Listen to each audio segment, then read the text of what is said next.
Bonjour tout le monde et bienvenue à ma chaîne Inspirée par Dieu. Je suis Stéphanie et aujourd'hui nous allons parler de comment c'est important de pouvoir changer notre perspective. Changer notre perspective pour pouvoir marcher et accéder à la destinée que Dieu a pour nous.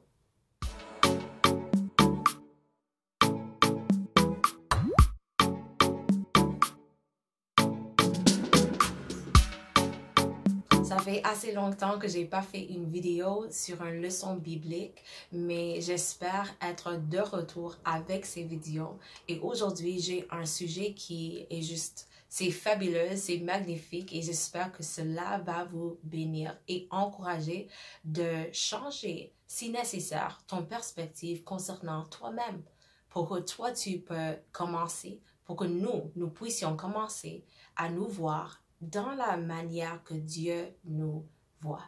Et l'histoire que nous allons regarder aujourd'hui, c'est l'histoire de Gédéon dans le 6e chapitre de Juges. Et si tu n'es pas familière avec cette histoire, ça va, nous allons lire les versets.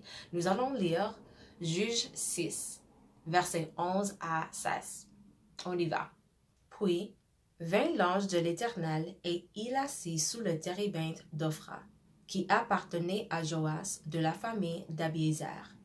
Gédéon, son fils, battait du froment au pressoir pour le mettre à l'abri de Madian. 12. L'ange de l'Éternel lui apparut et lui dit, « L'Éternel est avec toi, vaillant héros. » 13. Gédéon lui dit, « Ah, mon Seigneur, si l'Éternel est avec nous, pourquoi toutes ces choses nous sont-elles arrivées? Et où sont tous ces prodiges que nos pères nous racontent quand ils disent, l'Éternel ne nous a-t-il pas fait monter hors d'Égypte? Maintenant, l'Éternel nous abandonne et il nous livre entre les mains de Madian. 14. L'Éternel se tourna vers lui et dit, va, avec cette force que tu as, et délivre Israël de la main de Madian. N'est-ce pas moi qui t'envoie? Gédéon lui dit, ah, mon Seigneur, avec quoi délivrerai-je Israël? Voici, ma famille est la plus pauvre en Manassé, et je suis la plus petite dans ma maison de mon père. Et 16.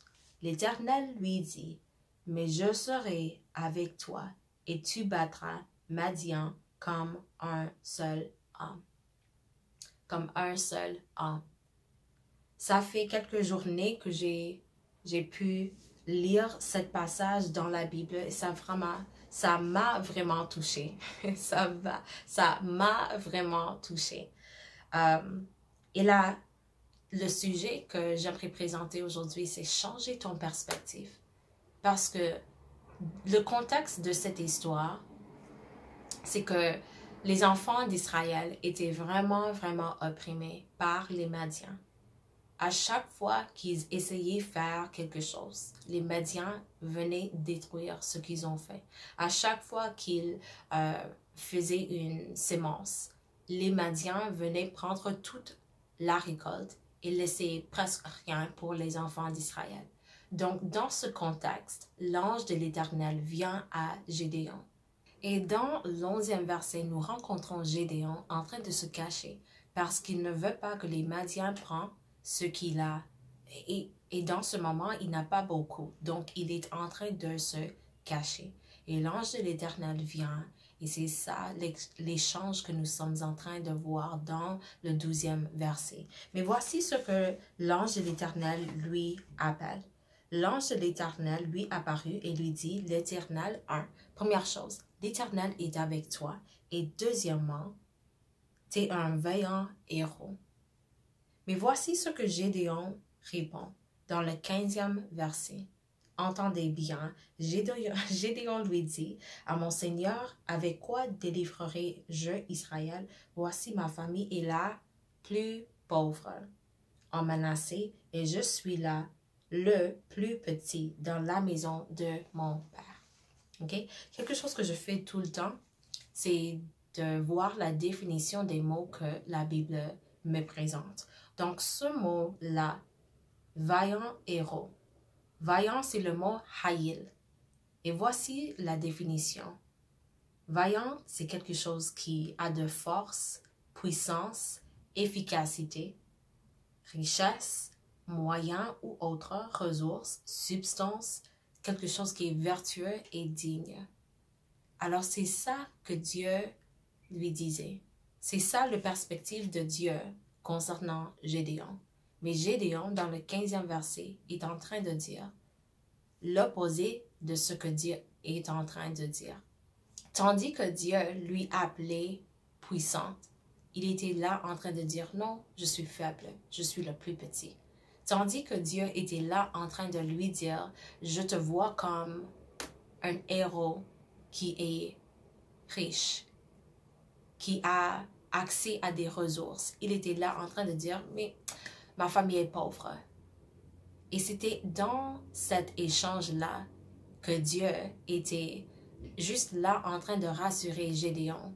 Une chose que j'aimerais présenter aussi dans cette vidéo, c'est le fait que ce n'est pas nous-mêmes les réservoirs de puissance. C'est Dieu. C'est Dieu qui travaille à travers nous pour faire ce qu'il veut faire dans ce monde.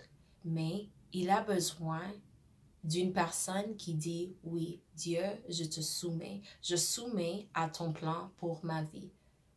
Je commence dès ce moment de me voir comme tu me vois. J'accepte ton plan pour ma vie, même si moi je ne le vois pas. Même si, comme Gédéon, je peux seulement voir ce que l'ennemi est en train de faire, je ne vais pas déclarer avec ma propre bouche que je suis pauvre quand toi, Dieu, tu es en train de me dire que je suis riche. Dieu, je ne vais plus dire que je suis faible et je suis le plus petit quand toi, Dieu, tu es en train de me dire que je suis quelqu'un de puissance. Et encore, je le répète, ce n'est pas nous. C'est Dieu travaillant à travers nous qui va faire toute la différence. Alors, c'est ça que j'aimerais laisser avec nous aujourd'hui. Il faut changer notre perspective. Il faut accepter ce que Dieu dit concernant nous. Il faut commencer à nous voir dans la façon que Dieu nous voit. Parce que la parole de Dieu concernant nous, c'est ça la vérité. Ce que nous voyons est limité parce que nous sommes humains. Nous sommes humains. Il y a un verset que j'aimerais présenter aussi. 2 Corinthiens 5, 7. Car nous marchons pas. Oh, pardon. 2 Corinthiens 5, 7. Car nous marchons par la foi et non par la vue. Dans cet instant, Gédéon marchait par ce qu'il pouvait voir, ce qu'il pouvait distinguer dans l'espace naturel. Mais Dieu qui n'est pas dans notre espace naturel, Dieu qui est dans les cieux, il est capable de voir ce qui va exister dans le futur. Et il nous parle de cet espace et avec cette connaissance, avec cette sagesse. Donc si Dieu vient à toi et te dit, mon enfant, tu es un vaillant héros. Vaillante héros. C'est la vérité.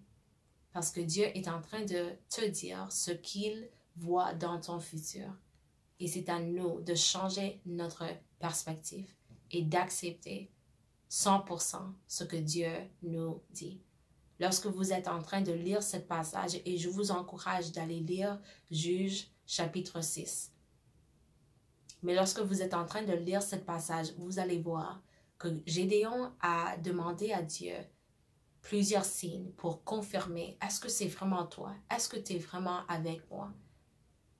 Et finalement, il a décidé, je vais marcher dans le courage que Dieu me donne dans ce moment pour délivrer Israël comme Dieu me dit qu'il va m'utiliser pour faire. Soyez toujours encouragés, soyez toujours certains que ce que Dieu dit concernant toi est la vérité. 2 Corinthiens 5, verset 7. Nous marchons par la foi et non par la vue. Changez ta perspective, changez ton perspective et ça va tout changer. Ça va changer complètement ta vie. Je suis Stéphanie et merci infiniment d'avoir été ici avec moi. Faites certain de vous abonner et de faire un pouce vers le haut si cela vous a béni et partage cette vidéo avec n'importe qui a besoin de changer leur perspective et de choisir ce que Dieu dit concernant leur vie et non ce qu'ils étaient en train de dire concernant leur vie. La parole de Dieu concernant nous est meilleure. À la prochaine. Au revoir.